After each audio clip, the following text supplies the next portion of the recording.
नमस्कार साथियों। किरण वाई की कहानियाँ चैनल में आपका स्वागत है।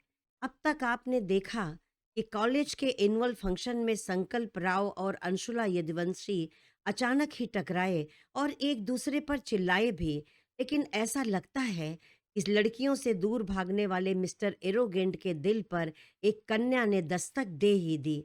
ऊपर से घर वालों ने बिना पूर्व सूचना के उनकी शादी तय कर दी, क्योंकि उनका यूं टकराना अचानक नहीं था, बल्कि उनका मिलना तो विधाता ने पहले से ही तय कर रखा था। बस प्रतीक्षा थी उचित समय की, और वो समय आ गया था। फिलहाल अभी बेचारे दोनों ही कंफ्यूज हैं। देखिए आगे क्या होता है। अंशुला और संकल्प अपने परिवार के साथ माता कात्यायनी का दर्शन करके राव विला पहुंचे तो डिनर लग चुका था। महिमा जी सबको लेकर सीधे डाइनिंग रूम में ही पहुंच गईं। वो खुद बीच की कुर्सी पर बैठते हुए अपने एक तरफ बड़े प्यार से अंशुला को बिठाया और दूसरी तरफ संकल्प का हाथ पकड़कर बिठा लिया। अब अंशुला और संकल्प एक दूसरे के आमने सामने बैठे थे। दोनों की धड़कनों ने अपना काम शुरू कर दिया था। जेट की रफ्तार से दोनों का दिल धड़के जा रहा था। नतीजा ये हुआ कि संकल्प बहुत असहज हो रहा था और अंशुला के तो हाथ कांपने लगे थे। संकल्प जब बड़ी गहरी नजरों से अंशुला को देखता तो बेचारी की रही सही जान भी निकल जाती। मन ही मन कहती, हे भोलेनाथ, ये सबके सामने भी हमको गुस्से में घूरे ही जा रहे हैं। हम कैसे बताएं? उस दिन हमने इन्हें जानबूझकर कुछ नहीं कहा था। वो तो हम थोड़ा हड़बड़ाए हुए थे, इसलिए पता नहीं क्या क्या अंट शंट बोल डाले। ये अभी भी उसी को पकड़े बैठे हैं। ये भी नहीं सोचते कि यहाँ सब लोग देख रहे हैं। खड़ूस कहीं के। मन ही मन संकल्प को अकड़ू सड़ू आदि उपाधियों से नवाजती अंशुला की निगाह एक बार फिर संकल्प से जा टकराई। नजरें मिलते ही घबराहट में अंशुला के हाथ से चम्मच छूटकर छन्न की आवाज से नीचे गिर पड़ा। अंशुला ने घबरा कर संकल्प की ओर देखा और सोचने लगी, अभी ये सुतली बम बस फूटने ही वाला है। घबराहट में उसकी आंखें भर आईं। पहले तो संकल्प ने त्योरी चढ़ाते हुए अंशुला की ओर देखा, लेकिन दूसरे ही पल उसकी नम आंखें देखकर संकल्प के मन में जैसे कुछ दरक सा गया। वो हैरान था, इस लड़की की तकलीफ से मुझे क्यों फर्क पड़ता है। संकल्प और अंशुला ने नाम मात्र का खाना खाया। फिलहाल सब खाना खा रहे थे और राव संकल्प सिंह का कन्या दर्शन चालू था। महिमा जी ने अंशुला के मन का हाल छुपा ना था। अंशुला के सिर पर हाथ रखकर आंखों ही आंखों में उसे धीरज बंधाया। 2 घंटे बाद अंशुला को अपने चाचा और भाई समर के साथ रात की फ्लाइट से वाराणसी के लिए रवाना होना था। समय कम था, इसलिए महिमा जी अंशुला और उसके घर वालों के लिए गिफ्ट और मिठाइयाँ पैक करवाने लगीं। और संकल्प की दीदी दिशा अंशुला को लेकर अपने कमरे में चली गई, जिससे अंशुला थोड़ा फ्रेश होकर तैयार हो लेगी। संकल्प को छोड़कर बाकी सारे पुरुष बैठक में बैठे आगे होने वाली सगाई और शादी आदि की चर्चा में लगे हुए थे। संकल्प इन सब में शामिल नहीं था। वो सीधे अपने कमरे में चला गया था। हमेशा अपने एटीट्यूड में रहने वाला संकल्प लुटा पुटा हमेशा अपने एटीट्यूड में रहने वाला संकल्प लुटा पिटा सा अपने बेड पर लेटा चुपचाप छत की ओर निहारते हुए सोच रहा था। कल तक उसकी जिंदगी में सब कुछ कितना व्यवस्थित और आसान था, लेकिन आज ही अचानक ही सब कुछ बदल गया। अभी तो उसकी जिंदगी में एक लड़की ने ठीक से कदम भी नहीं रखा था कि उसके मन में इतनी उथल पुथल मच गई थी। फिर आगे क्या होगा? भूख लगने पर पूरा घर सिर पर उठा लेने वाले संकल्प की भूख प्यास हर गई थी। अंशुला को लेकर उनका मन उलझ गया था। पता नहीं मैं इस रिश्ते को आगे बढ़ा पाऊंगा या नहीं। क्या वह मेरे साथ एडजस्ट कर पाएगी? क्योंकि मैं जैसा हूं वैसा ही रहूंगा। जब तक उसकी दीदी दिशा ने तब तक उसकी दीदी दिशा ने दरवाजे को नॉक करते हुए कहा, छोटे सो गया क्या? संकल्प ने बिना उठे कहा, अंदर आ जाओ दी। दिशा संकल्प के सिरहाने जाकर बैठते हुए बोली, क्या हुआ छोटे? आज का दिन तेरे लिए बहुत ही थकान भरा रहा ना? संकल्प ने बिना आंखें खोले हाँ में सिर हिला दिया था, बोला कुछ नहीं। दिशा संकल्प के पल पल बदलते मूड को बहुत अच्छी तरह से समझती थी, इसलिए जो कहने आई थी उसे कहने का साहस ही नहीं जुटा पा रही थी। संकल्प ने आंखें बंद किए हुए ही पूछा, क्या कहने आए हो दीदी? बता दो और जाओ। मैं कुछ देर अकेला रहना चाहता हूँ। दिशा ने कहा, छोटे वो लोग अभी थोड़ी देर में एयरपोर्ट चले जाएंगे, तो मैं ये कह रही थी कि मैं थोड़ी देर उन लोगों के पास जाकर बैठूं। संकल्प ने कुढ़ते हुए कहा, मैंने कहा था ना कि आप लोगों के कहने पर उनसे एक बार मिल लूंगा, इससे ज्यादा की उम्मीद आप लोग मुझसे मत करना। संकल्प का अकड़ू अवतार जाग चुका था। दिशा ने हिचकिचाते हुए कहा, छोटे पहले मेरी पूरी बात तो सुन ले। संकल्प ने भौहें चढ़ाते हुए दिशा की ओर देखा।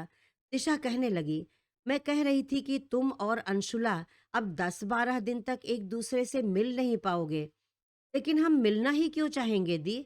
हम एक दूसरे को जानते ही कितना है। संकल्प ने आश्चर्य से कहा, मेरे प्यारे भाई, अब तुम्हारी शादी तय हो गई है, तुम्हें एक दूसरे से बात करनी चाहिए, जिससे एक दूसरे को समझ सको। संकल्प जाने किस सोच में डूबा दीदी की बातें सुन रहा था। दिशा उसके कान के पास जाकर धीरे से बोली, अंशुला मेरे ही रूम में है, चाहो तो उससे थोड़ी देर बात कर सकते हो। संकल्प का दिल धड़क उठा था। उसने जल्दी से कहा, नहीं दी, ये ठीक नहीं है। वो मेरे बारे में जाने क्या सोचेगी। कहने को तो उसने ना कर दिया था, लेकिन उसका दिल ही उससे बगावत कर रहा था। जाने क्या चाहता था, लेकिन उसका दिल ही उससे बगावत कर रहा था। जाने क्या चाहता था, जो संकल्प को भी पता नहीं था। दिशा ने मुस्कुराते हुए कहा, मतलब वो तेरे बारे में क्या सोचेगी, इससे तुझे फर्क पड़ता है? संकल्प हैरानी से दीदी के चेहरे में देखे जा रहा था, जैसे बहन की कही गई इसी लाइन में कि वो कि मुझे कि क्या मुझे सब फर्क पड़ता है।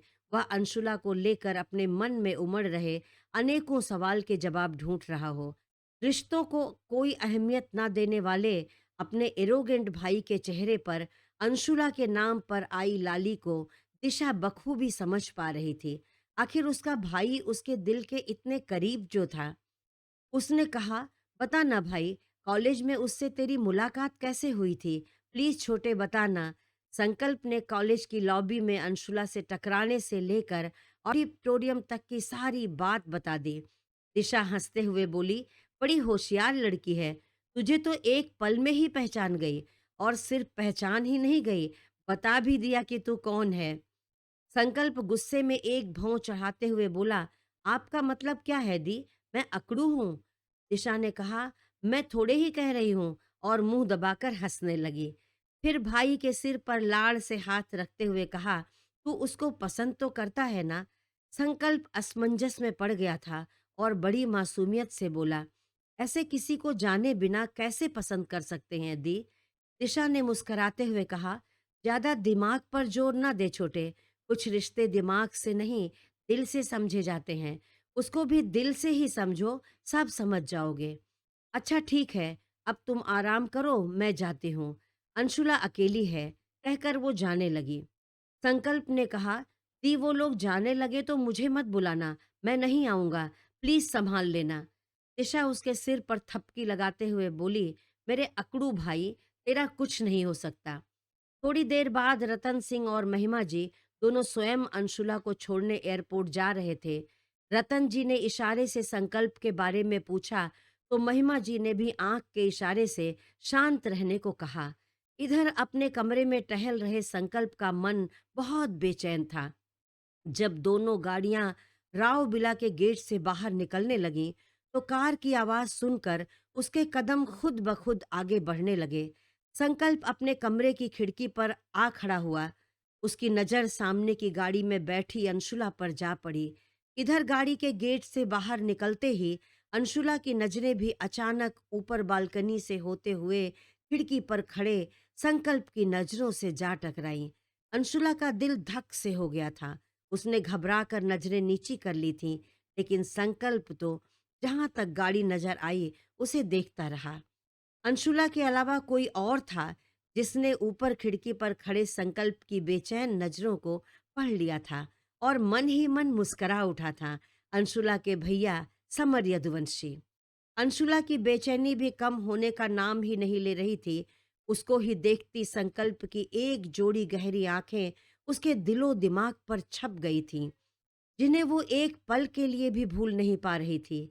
इधर बनारस के यदुवंशी सदन में बैठी अंशुला की दादी शांति देवी ने दिल्ली में राव रतन सिंह की कोठी में संकल्प की बरछिकाई छिकाई और अंशुला की गोद भराई का कार्यक्रम अपने पोते समर के वीडियो कॉल पर देखकर अपनी पोती की खुशी में शामिल हो रही थी कि शांति जी को अपने दरवाजे पर किसी की आहट मिली।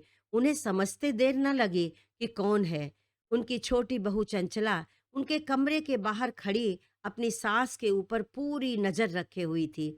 शांति ने आवाज लगाई, अंदर आ जाओ दुल्हन, बाहर से कुछ न समझ में आएगा। चंचला अंदर आते हुए बोली, हम तो इधर से जा रहे थे, बस कुछ सुन थोड़े ही ना रहे थे। अब तो शांति जी ने अपने शब्दों की दुनाली लोड कर ली और शुरू हो गई धाएं धाएं। दुल्हन, जवान बेटे की अम्मा बन गई हो, लेकिन अबही तक बचपन की आदत नहीं गई तुम्हारी। दरवाजे के पीछे से छुप कर बिल्ली की तरह लुकाए के सबकी बात सुनो, फिर कुटनी बन के इधर उधर आग लगाओ। चंचला हिचकते हुए बोली, आप से झूठ नहीं बोलेंगे अम्मा जी। हाँ, सुन रहे थे। का करें, उस मनहूस के लिए आप लोगों के मन में इतना प्यार देखकर कलेजा जलता है हमारा। शांति देवी का गुस्सा धधक उठा था। एक मासूम बच्ची को मनहूस कहते जबान नहीं जल जाती तुम्हारी? हमने कौन सा गलत कहा अम्मा जी, जो हमें कोस रही हैं आप? सयानी होते ही अपने माँ पापा को खा गई, हमारी जिज्जी की इज्जत मिट्टी में मिला दिया। का कमी रही विद्युत बेटवा में, जो शादी से मना कर दिया? इतनी बेशरम लड़की भगवान दुश्मन को भी ना दें। फिर आंखों में नकली आंसू लाते हुए बोली, हम सही कहते हैं तो सबके दुश्मन हो जाते हैं। दादी की फायरिंग जारी थी। हटिया के पावा जैसन मुंह है तुम्हारे दीदी के बेटवा का, और छटा हुआ बदमाश है। वो हमारी हीरा जैसन अंशुला बच्ची के ब्याह करने लायक था। हम ऐसा कभी ना होने देते। तुम्हारी बिटिया होती तब भी क्या तुम ऐसे ही कहती बहू?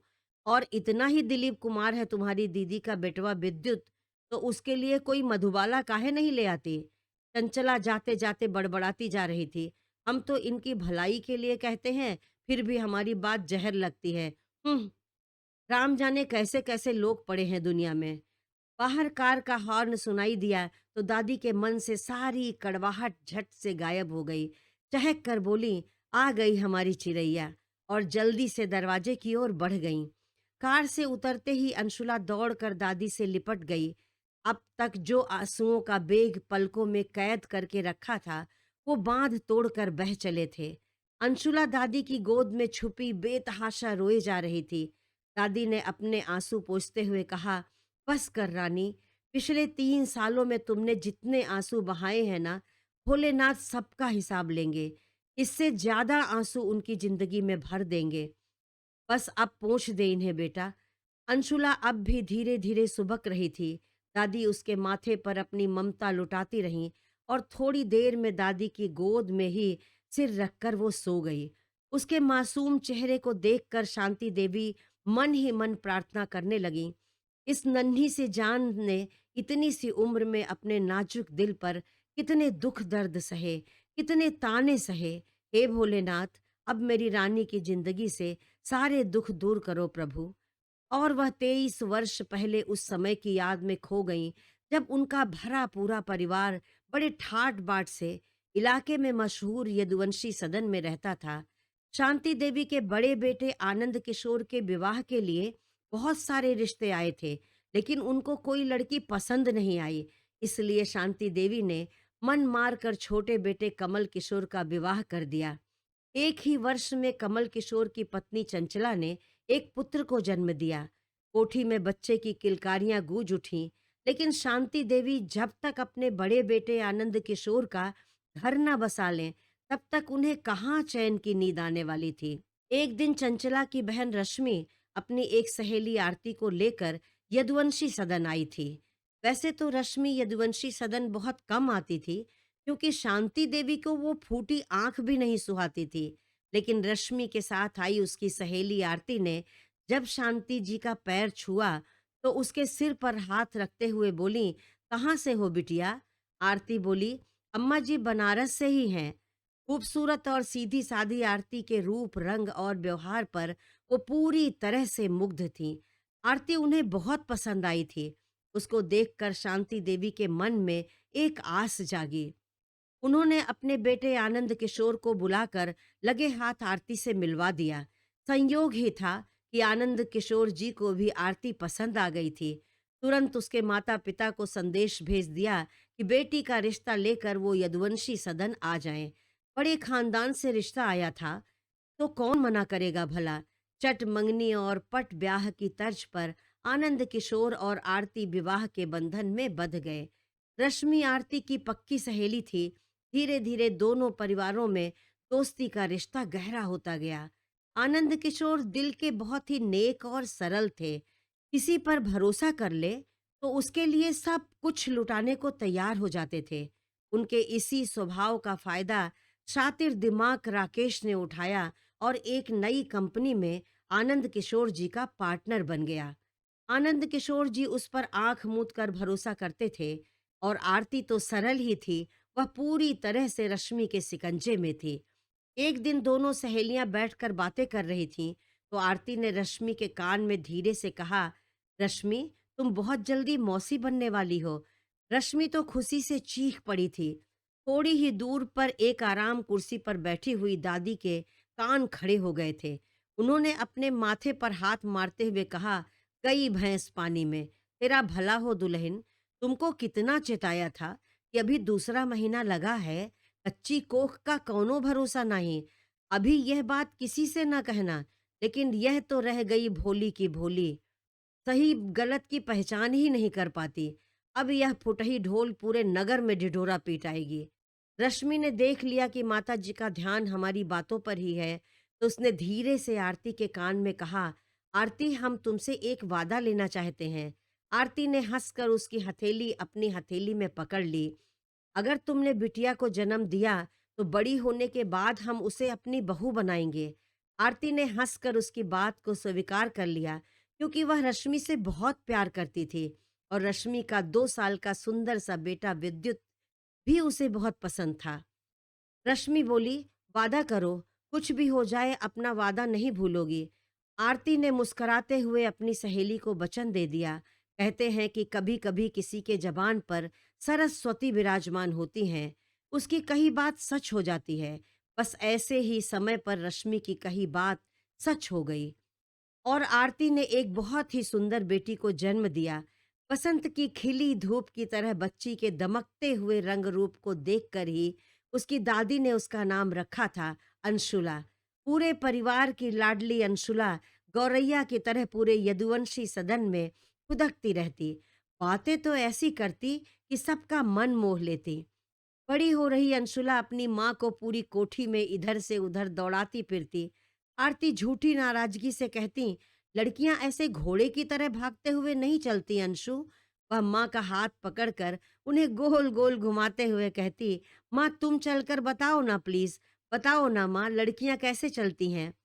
आरती नकली गुस्से के साथ उसे मारने के लिए दौड़ती, तो वह अपनी दादी माँ के पीछे छुप जाती और दादी अपनी पोती को अपनी गोद में छुपा लेती। आरती कहती, अम्मा आप ही इसे अपने लाड़ दुलार से बिगाड़ दी हैं, बहुत शरारती हो गई है। दादी कहती, बिल्कुल शरारती नहीं हुई है, ये तो अपनी दादी पर गई है, हंसमुख और सुंदर, तुम्हारी तरह थोड़े ही हरदम मुंह नाक सिकोड़े रहती है। और फिर सास और बहू एक दूसरे की ओर देखकर हंस पड़ती थीं। समय पंख लगाकर उड़ चला था। आनंद किशोर जी का बिजनेस बहुत तेजी से फल फूल रहा था और अंशुला 15 वर्ष की हो गई थी। अंशुला जितनी बुद्धिमान और चंचल थी, वहीं विद्युत उतना ही आलसी और बदमाश था। पढ़ाई में उसका बिल्कुल भी मन नहीं लगता था। पैसों की कमी नहीं थी, इसलिए बहुत से बिगाड़ने वाले दोस्त भी उसे मिल गए थे। एक दिन दोनों के माता पिता इकट्ठे बैठे घर संसार की बातों में व्यस्त थे कि अंशुला फुदकते हुए आई और पापा के गले से लगकर बोली, पापा हमारे स्कूल से कल बच्चों को लेकर रामनगर पिकनिक पर जा रहे हैं, हम भी जाएंगे, हम वहाँ बोटिंग भी करेंगे। आनंद किशोर जी बोले, ठीक है बेटा, तुम रामनगर का महल देखने जा सकती हो, लेकिन बोटिंग करने की इजाजत अपनी मम्मी से ले लो। तब तक थोड़ी दूर रश्मि के साथ बैठी हुई आरती ने कहा, नहीं नहीं, हम नहीं जाने देंगे। ये शरारत की पुड़िया एक जगह शांत तो बैठ नहीं सकती, नाव में भी एकदम आगे बैठेगी। भगवान ना करे कुछ हो गया तो हम क्या करेंगे? आनंद जी ने कहा, अरे भाग्यवान, हमेशा बुरा ही क्यों सोचती हो? हमारी बेटी बहुत होशियार है, अपना ध्यान रख लेगी। आप ऐसे ही हमेशा इस पर लगाम लगाएंगी तो जिंदगी में आत्मनिर्भर कैसे बन पाएगी? आरती ना चाहते हुए भी चुप लगा गई।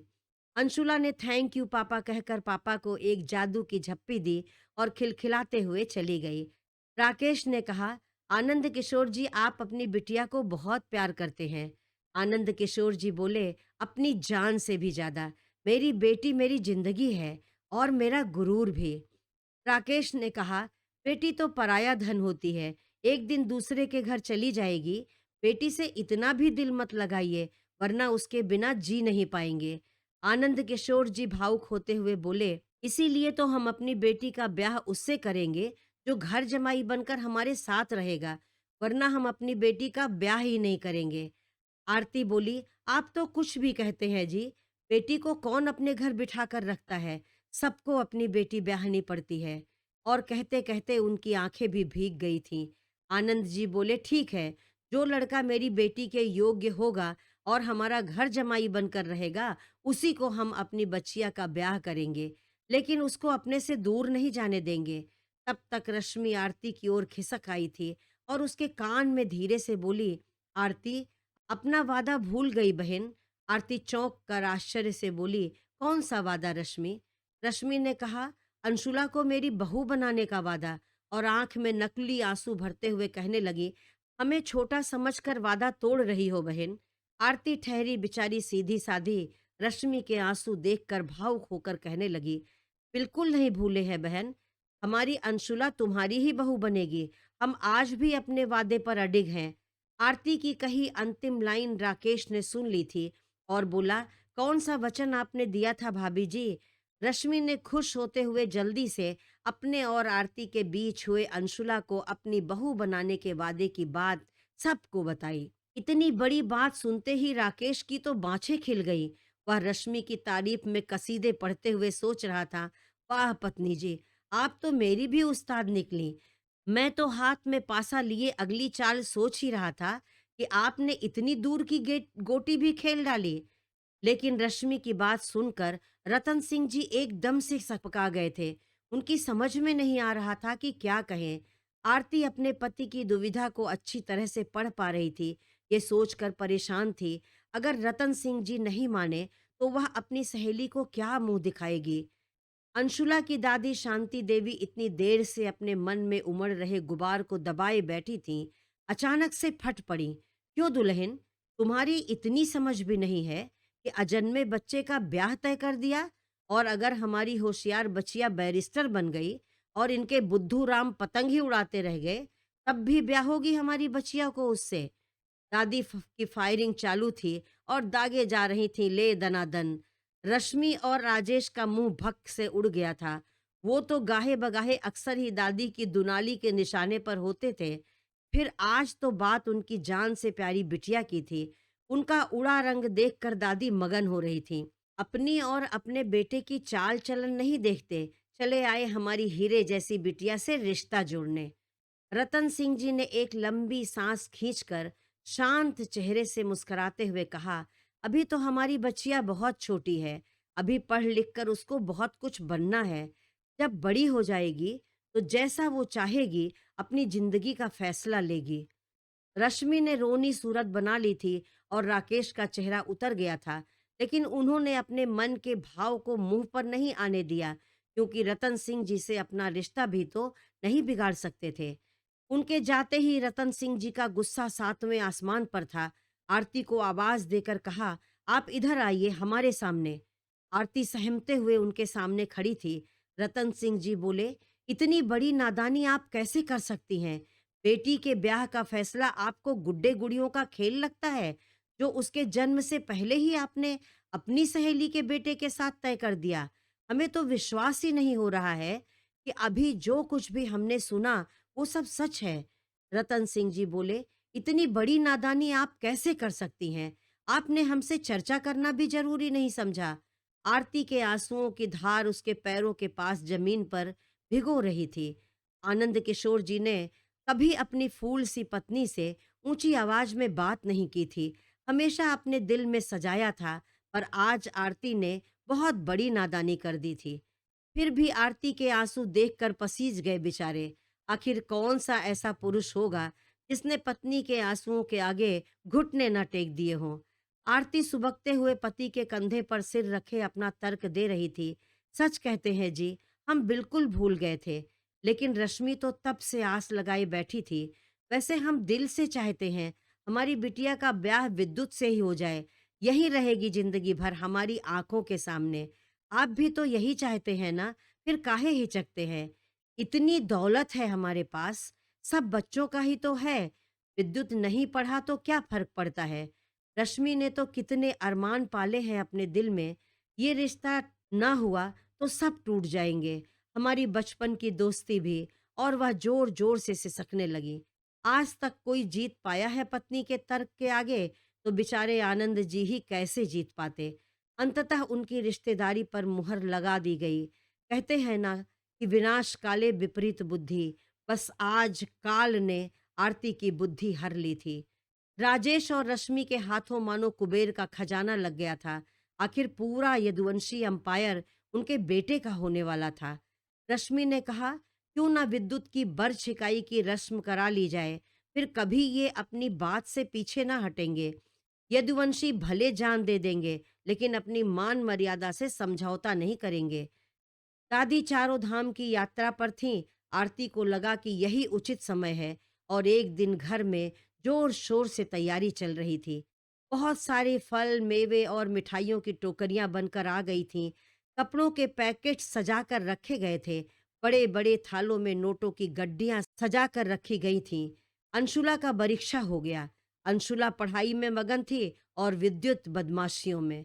कुछ दिन बाद विद्युत का 10वीं का और अंशुला का 12वीं का रिजल्ट आया। अंशुला मेरिट लिस्ट में 5वें स्थान पर थी। विद्युत फिर फेल हो गया था। विद्युत के घर पर खामोशी फैली थी। अंशुला के घर पर उसकी कामयाबी के उत्सव का माहौल था। अंशुला ने पुणे लॉ कॉलेज का बीबीए एलएलबी का एंट्रेंस एग्जाम पास कर लिया था। आनंद किशोर जी अपनी बेटी को नामी वकील बनाना चाहते थे, लेकिन राकेश और रश्मि नहीं चाहते थे कि अंशुला इतनी दूर हॉस्टल में जाकर रहे। राकेश ने कहा, आनंद जी, क्या जरूरत है बिटिया को इतनी दूर भेजने की? यहीं आग के सामने बच्चे राजी खुशी रहेंगे। हमको और क्या चाहिए? दादी अपना सोटा ठोकते हुए बोली, काहे नहीं जरूरत है इतनी दूर जाने की? अगर तोहार बेटवा बैरिस्ट्री पढ़े विलायत जाता, तब भी क्या तुम यही कहते? राकेश दादी का तर्क सुनकर घबरा गया। आनंद जी आकाश की ओर देखते हुए बोले, हम अपनी बिटिया की उड़ान नहीं रोक सकते राकेश। रश्मि ने कहा, आपकी बेटी हमारे बेटे के साथ एक रिश्ते में बच चुकी है, तो क्या हमारी बात की कोई कीमत नहीं है? आनंद जी ने कहा, रिश्ता अभी तय नहीं हुआ है भाभी जी। बच्चों को बड़ा हो जाने दीजिए, वो अपना निर्णय खुद कर लेंगे। आरती क्या कहती, आज वह चुप थी, क्योंकि अंशुला अब बड़ी हो गई थी। उसे भी अपने भविष्य की समझ थी। आरती की नादानी का परिणाम सामने था। विद्युत अच्छे चरित्र का लड़का नहीं था। ये बात वो लोग सीधे तौर पर कह नहीं पा रहे थे। दादी मन ही मन मुस्कुराते हुए सोच रही थीं, अपने बेटे की चाल चलन नहीं देखते, चले आए हमारी हीरे जैसी बिटिया से रिश्ता जोड़ने। अंशुला अपने चचेरे भाई समर के साथ पुणे हॉस्टल चली गई थी। एक दिन राकेश और रश्मि घर आए और कहा, हम अब भी एक हैं आनंद जी। रिश्ता नहीं हो सका तो क्या हुआ, हम दोस्त तो हैं और पार्टनर भी हैं। हमें कोई मलाल नहीं है, सब भूलकर आगे बढ़ते हैं। बात आई गई हो गई थी। आनंद किशोर पिछली बातें भूलकर आगे बढ़ गए थे, लेकिन राजेश के मन में यह अपमान फांस बनकर चुभ गया था। वह बदले की आग में जल रहा था। आनंद किशोर जी यह बात समझ ना सके। एक दिन आनंद किशोर जी और आरती अपनी कार से गांव जा रहे थे। उनकी गाड़ी शहर से निकलकर हाईवे पर बढ़ी जा रही थी कि सामने से एक तेज रफ्तार ट्रक ने जोर की टक्कर मारी। टक्कर इतनी तेज थी कि आनंद जी की कार कई फुट गहरी खाई में जा गिरी। दोनों पति पत्नी का मौके पर ही देहांत हो गया।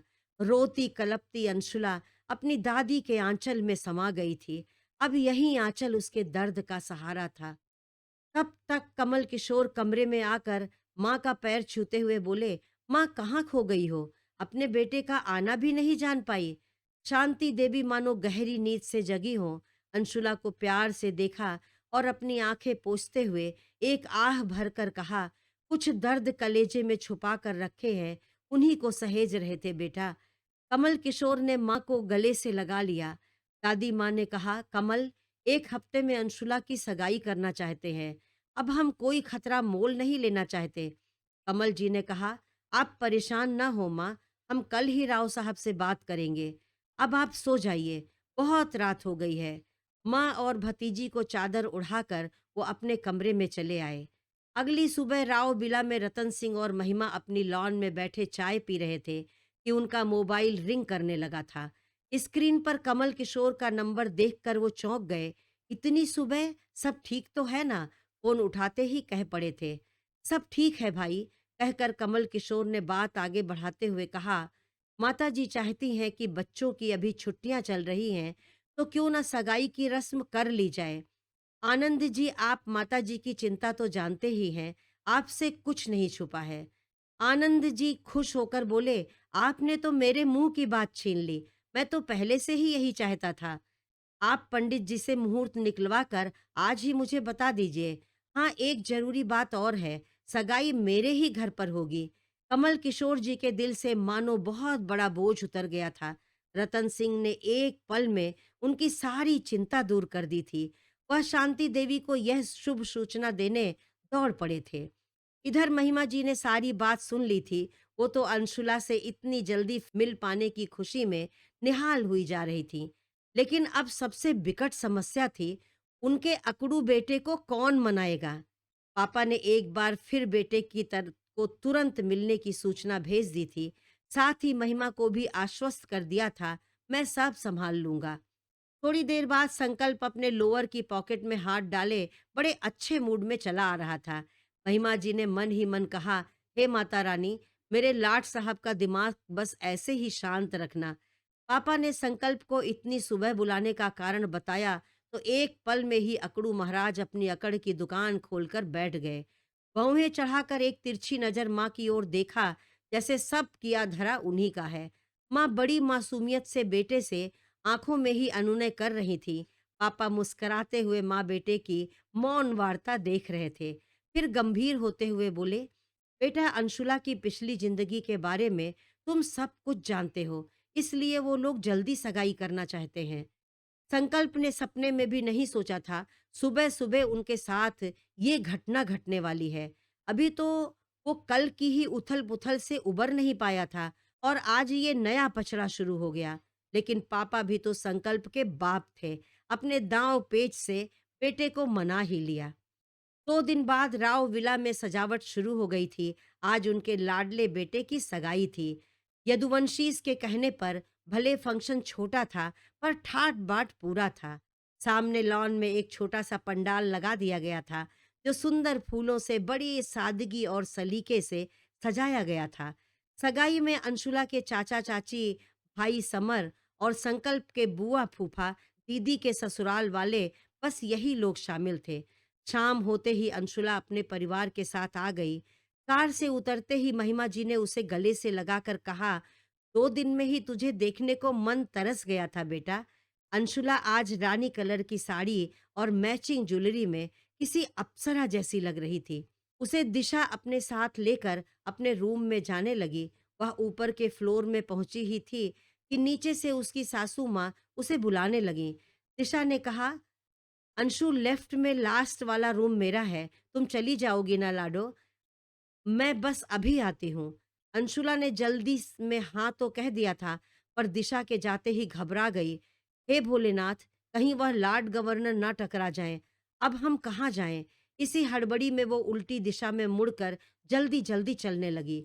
अचानक साइड से आ रहे उससे भी तेज गति से एक तूफान ने उसको टक्कर मार दी। उसका बैलेंस बिगड़ गया। वो गिरने ही वाली थी कि अचानक उस तूफान ने बढ़कर वो मजबूत हाथों में कसकर थाम लिया। लो जी, एक बार फिर पड़ गया सियाप्पा। दोनों की धड़कनें बेतहाशा दौड़ने लगी थीं। अकड़ू महाराज अंशुला की नाजुक कलाई थामे खड़े थे। दोनों ही अपने नजरों की गुस्ताखियों से परेशान थे। तब तक अंशुला छिटक कर दूर खड़ी हो गई। दोनों का हाल ऐसा था मानो अभी अभी उन्होंने बिजली का तार पकड़ लिया हो। संकल्प ने खुद को संभालते हुए कहा, ये आपने जगह जगह मुझसे टकराने का कोई स्पेशल कोर्स किया है क्या? अंशुला ने अपनी बड़ी बड़ी आंखों को और चौड़ा करते हुए हैरानी से कहा, देखिए, पीछे से आप आ रहे थे, हम नहीं। टक्कर भी आपने मारी है, हमने नहीं। अच्छा, मैंने टक्कर मारी है तो आपको गिरने से बचा भी तो लिया। संकल्प पूरे एटीट्यूड में बोल रहा था। अंशुला हैरानी से उसे देखते हुए सोच रही थी, खुद टक्कर मार कर गिरने से बचा लिया, ऐसे कह रहे हैं जैसे बहुत बड़ा उपकार कर दिया हो मुझ पर, अकड़ू कहीं के। और तेजी से चली गई। संकल्प ठगा सा खड़ा रह गया था। सगाई की रस्म शुरू होने जा रही थी। संकल्प पंडाल में पहुंच चुका था। दिशा अंशुला को लेने अपने रूम की तरफ जाने लगी। तब तक लाइट चली गई। रतन सिंह जी ने आश्चर्य से कहा, ये कैसे हो सकता है? साथियों, आगे कहानी में आप देखेंगे कि अंशुला और संकल्प अपने प्यार को कैसे समझ पाएंगे। इनकी जिंदगी में विद्युत का प्रवेश क्या तूफान लाता है, ये देखने के लिए अगला वीडियो अवश्य देखें। मेरी कहानी आपको कैसी लगी, कमेंट में लिखकर अवश्य बताएं। अच्छी लगी हो तो कृपया इसे लाइक कर दें तथा ऐसी ही और मनोरंजक कहानियां सुनने के लिए मेरे चैनल को सब्सक्राइब करके बेल आइकन दबाना ना भूलें। धन्यवाद।